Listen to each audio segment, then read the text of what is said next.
ಮಾತಾಡಿದ್ದಾರೆ, ಒಟ್ಟಿಗೇನೂ ಮಾತಾಡಿದ್ದಾರೆ ಸರ್. ಸಂಕ್ರಾಂತಿ ನಂತರ ಹೇಳ್ತೀವಿ ನಾವು ಬರ ಹೇಳ್ತೀವಿ ಅಂತೇನೋ ಮಾಹಿತಿ ಸಂದೇಶ ಬಂದಿದೆ ಸರ್ ರಾಹುಲ್ ಗಾಂಧಿ ಅವರಿಂದ. ಅಲ್ಲ, ಮುಖ್ಯಮಂತ್ರಿಗಳು ಮತ್ತು ಅಧ್ಯಕ್ಷರು ಅವರೇನೇ ಹೇಳಿರಬೇಕಲ್ಲ, ಮಾತಾಡಿದವರು ಅವರೇ ಅಲ್ವಾ. ನೀವು ನಮ್ಮನ್ನು ಕೇಳಿದ್ರೆ ನಾವು ಕೇಳಿಸ್ಕೊಂಡೇ ಇಲ್ಲ ಅವ್ರು ಮಾತಾಡಿರೋದು ಅಲ್ವಾ. ನಾವು ಬರ ಹೇಳ್ತೀವಿ ಅಂತ ಹೇಳಿ ಅಂದರೆ ಏನೋ ಒಂದು ಸಂದೇಶ ಮುಂದೆ ತೀರ್ಮಾನ ಮಾಡ್ತಾರೆ. ಇಬ್ರು ಬಯಸಿದ್ರಲ್ಲ ಸರ್, ಡಿ.ಕೆ. ಶಿವಕುಮಾರ್ ಅಧಿಕಾರ ಹಂಚಿಕೆಯಲ್ಲಿ ಕ್ಲಾರಿಟಿ ಬಯಸಿದ್ರು, ಸಿದ್ದರಾಮಯ್ಯ ಸಚಿವ ಸಂಪುಟ ಪುನರಚನೆ ಮಾಡಬೇಕು ಅಂತ ಅವರು ಒಂದು ಭೇಟಿ ಬಯಸಿದ್ರು. ಎರಡೂ ಕಾರಣದಿಂದಾಗಿ ನಿನ್ನೆ ರಾಹುಲ್ ಗಾಂಧಿ ಅವ್ರ ಜೊತೆಗೆ ಆಗಿರೋ ಮಾತುಕತೆ ಭಾಳ ಚರ್ಚೆ ನಡೀತಾ ಇದೆ. ಅಲ್ಲ, ಅವ್ರೇನು ಮಾತಾಡಿದ್ದಾರೆ ಅಂತೇಳಿ ನಾವು ಹೆಂಗೆ ತಿಳ್ಕೊಳ್ಳೋದು? ಅವ್ರು ಹೇಳಿದರೆ ಮಾತ್ರ ನಮ್ಗೆ ಗೊತ್ತಾಗುತ್ತೆ, ನಮಗೇನು ಹೇಳಿಲ್ಲಲ್ಲ ಅವರು. ಬಟ್ ರನ್ವೇಲಿ ಈ ಥರ ಚರ್ಚೆಗಳು ಅಗತ್ಯ ಇತ್ತ? ಅಲ್ಲೇನು ಚರ್ಚೆ ಏನು ಮಾಡ್ದಂಗೆ ಕಾಣಲಿಲ್ಲಪ್ಪ. ಅಲ್ಲೇನೋ ಉಭಯ ಕುಶಲೋಪರಿ ಸಾಂಪ್ರತ, ಅಲ್ಲೇನು ಅಷ್ಟು ಬಿಟ್ಟರೆ ನನಗೆ ನಾವು ಕ್ಯಾಮರಾದಲ್ಲಿ ನೋಡು ನೀವು ತೋರಿಸಿದ್ರಲ್ಲ, ಅಷ್ಟೇ ನೋಡಿರೋದು ನಾವು. ಇಬ್ಬರಿಗೆ ಫಸ್ಟ್ ಮಾತಾಡ್ತಾರೆ, ಆಮೇಲೆ ಸಪ್ರೇಟ್ ಕರ್ಕೊಂಡೋಗಿ ಇವರೇ ಮಾತಾಡಿಸ್ತಾರೆ. ಸಾಕಷ್ಟು ಚರ್ಚೆ ಇದೆಲ್ಲ ಇವ್ರ ನಡುವೆ ಏನು ಬಾಂಧವ್ಯ ಇಲ್ಲ, ಒಂದು ಒಗ್ಗಟ್ಟಿಲ್ಲ ಅನ್ನೋ ಥರದಲ್ಲಿ ಪ್ರತ್ಯೇಕವಾಗಿ ಇವರೇ ಕರ್ಕೊಂಡೋಗಿ ಮಾತನಾಡಿಸುವಂಥದ್ದು. ಅದ್ರ ಬಗ್ಗೆ ನಾನೇನು ಹೇಳಕ್ಕೆ ಬರೋದಿಲ್ಲ, ನೋ ಕಾಮೆಂಟ್ಸ್. ಅದೇ ಸಂದರ್ಭದಲ್ಲಿ ಸರ್ ಜರ್ಮನಿ ಫೆಡರಲ್ ಚಾನ್ಸಲರ್ ಬಂದಾಗ ಸಿಎಂ ಡಿ.ಸಿ.ಎಂ ಅವರು ಸ್ವಾಗತ ಮಾಡಲಿಲ್ಲ ಅನ್ನೋದು ಶಿಷ್ಟಾಚಾರ ಉಲ್ಲಂಘಿಸಿದ್ದಾರೆ ಅಲ್ಲ. ಏನು ಡೈರೆಕ್ಷನ್ಸು ಮಿನಿಸ್ಟ್ರಿ ಆಫ್ ಎಕ್ಸ್ಟರ್ನಲ್ ಅಫೇರ್ಸಿಂದ ಬಂದಿದೆ, ಗೌರ್ಮೆಂಟ್ ಆಫ್ ಇಂಡಿಯಾದ ಬಂದಿದೆ, ಅದರ ಪ್ರಕಾರ ಅವರು ಮಾಡಿರ್ತಾರೆ. ಅವರು ನೋಡಿ ಒಂದು ರಾಜ್ಯಕ್ಕೆ ಬರ್ತಾರೆ, ಕೇಂದ್ರ ಸರ್ಕಾರದವರು ರಾಜ್ಯ ಸರ್ಕಾರ ಅಧಿಕೃತವಾಗಿ ಇಲ್ಲಿದೆ ಅಲ್ವಾ, ಅದಕ್ಕೇನು ಗೌರವ ಸಿಗಬೇಕೋ ಅದು ಸಿಗಬೇಕು. ಒಬ್ಬ chancellor, head of the state of A country, ಅವರು ನಮ್ಮ ರಾಜ್ಯಕ್ಕೆ ಬರ್ತಾರೆ ಅಂದಾಗ ನಮಗೂ ಕೂಡ ಒಂದಿಷ್ಟು ಅವರಿಗೆ ಗೌರವ ತೋರಿಸೋದಕ್ಕೆ ಅವಕಾಶ ಕೊಡಬೇಕಲ್ವ.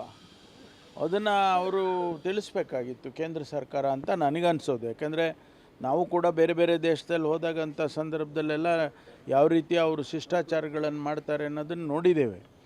ನಮ್ಮ ರಾಜ್ಯಕ್ಕೆ ಬಂದಾಗ ಒಂದು ಅಧಿಕೃತವಾದ ರಾಜ್ಯ ಸರ್ಕಾರ ಇರುವಾಗ ನಮ್ಮ ಫೆಡ್ರಲ್ ಸ್ಟ್ರಕ್ಚರ್ ಈ ರೀತಿಯೇ ಇದೆ. ಅವ್ರ ದೇಶದಲ್ಲಿ ಏನಿದೆ ಅದು ಬೇರೆ ವಿಚಾರ. ಆದರೆ ನಮ್ಮ ದೇಶದಲ್ಲಿ ಒಂದು ಸ್ಟೇಟ್ ಇರುತ್ತೆ, ಒಂದು ಸೆಂಟರ್ ಇರುತ್ತೆ. ಒಂದು ಸ್ಟೇಟಿಗೆ ಅದಕ್ಕೆ ಆದಂಥ ಒಂದಿಷ್ಟು ಅಧಿಕಾರಗಳಿದ್ದಾವೆ.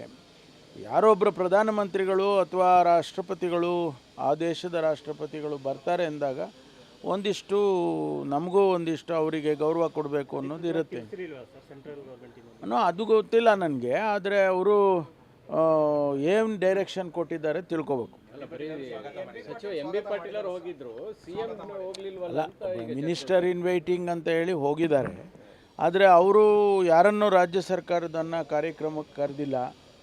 ಪ್ರೆಸ್ ಕಾನ್ಫರೆನ್ಸ್ ಮಾಡಿದ್ದಾರೆ, ಅವ್ರದ್ದೇ ಪ್ರೆಸ್ ಕರ್ಕೊಂಡು ಬಂದಿದ್ದಾರೆ. ನಮ್ಮ ಪ್ರೆಸ್ಸಿಗೂ ಯಾರನ್ನೂ ಕರೆದಿಲ್ಲ. ಈ ರೀತಿ ಒಂದು ರೀತಿಯಲ್ಲಿ ಏನೋ ಗೌಪ್ಯವಾಗಿ ಬಂದು ಗೌಪ್ಯವಾಗಿ ಹೋದರು ಅನ್ನೋಂಗೆ ಆಗಬಾರ್ದಲ್ವ. ಆ ರೀತಿ ಆಗಬಾರ್ದು. ನಾವು ಅವರಿಗೆ ಗೌರವ ಕೊಡಬೇಕು. ನಮ್ಮ ರಾಜ್ಯಕ್ಕೆ ನಮಗೂ ಇರುತ್ತೆ, ಕರ್ನಾಟಕಕ್ಕೆ ಬಂದಿದ್ದಾರೆ, ಬೆಂಗಳೂರಿಗೆ ಬಂದಿದ್ದಾರೆ, ಅವ್ರಿಗೆ ಗೌರವ ಕೊಡಬೇಕಾದಂಥ ಅವಕಾಶಗಳು ನಮಗೂ ಸಿಗಬೇಕಲ್ವ. ಕಾರಾಗೃಹ ಸುಧಾರಣೆಗಳ ಕುರಿತು ಉನ್ನತ ಮಟ್ಟದ ಸಮಿತಿಯನ್ನು ವರದಿ ಸಲ್ಲಿಕೆ ಮಾಡಿದ್ದೀವಿ. ಇವತ್ತು ಮಾನ್ಯ ಹಿತೇಂದ್ರ ಅವರು, ನಾವೇನು ಅವರ ನೇತೃತ್ವದಲ್ಲಿ ಕಮಿಟಿ ಮಾಡಿದ್ದು, ಇವತ್ತು ವರದಿ ಕೊಟ್ಟಿದ್ದಾರೆ.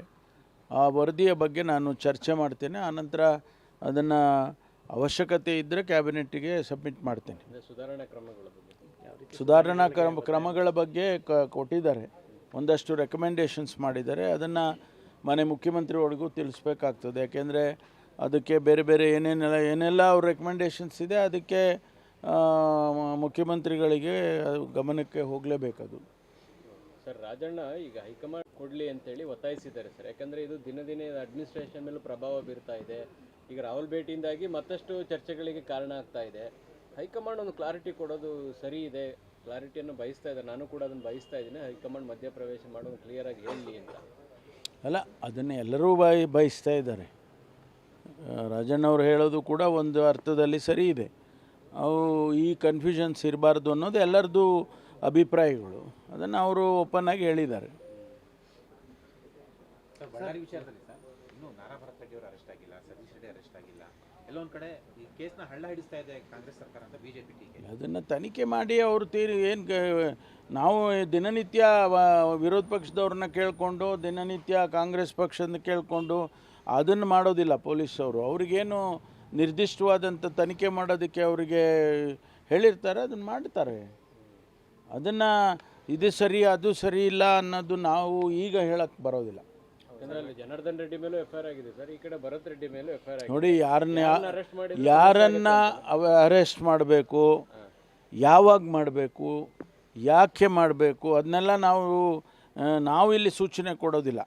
ಅವರು ಅಲ್ಲಿ ತನಿಖೆ ಮಾಡುವಾಗ ಯಾರನ್ನ ಅರೆಸ್ಟ್ ಮಾಡಬೇಕು ಅಂತ ಅವರಿಗೆ ಅಗತ್ಯ ಬಿದ್ದಿದೆ, ಇದು ಮಾಡಬೇಕು ಅಂದಾಗ ಮಾಡ್ತಾರೆ. Sir, only news today is special cabinet call. A special cabinet has been called today to discuss Manrega program. How the government of India has withdrawn the act which was present, repealed the act of the earlier Manrega act which was brought about by Dr. Manmohan Singh government. And now instead of that, they have brought, Ramji program. A controversy has been created by removing Mahatma Gandhiji's name. Two, within the proposed or brought about by the government of India within the framework of the law, but they have also changed so many provisions which was there in the earlier act, which we are going to discuss and then take a decision. Sir, any comments on yesterday CM December separate talk to the Rahul Gandhi in the Mysore airport, sir? No, that is I would say it is just a simply courtesy call. But lot of leadership. No, speculations, yes, are always there. Speculations are always there, but I don't attach so much of significance to that. It is a normal courtesy that Chief Minister and the PCC President to go and receive him and send him off.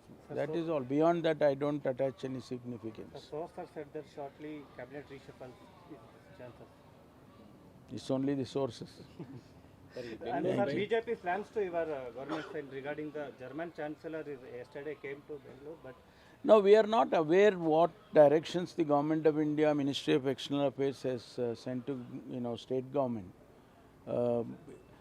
It also depends on the Chancellor, whether they wanted to meet our state leadership or not. All these things nobody knows.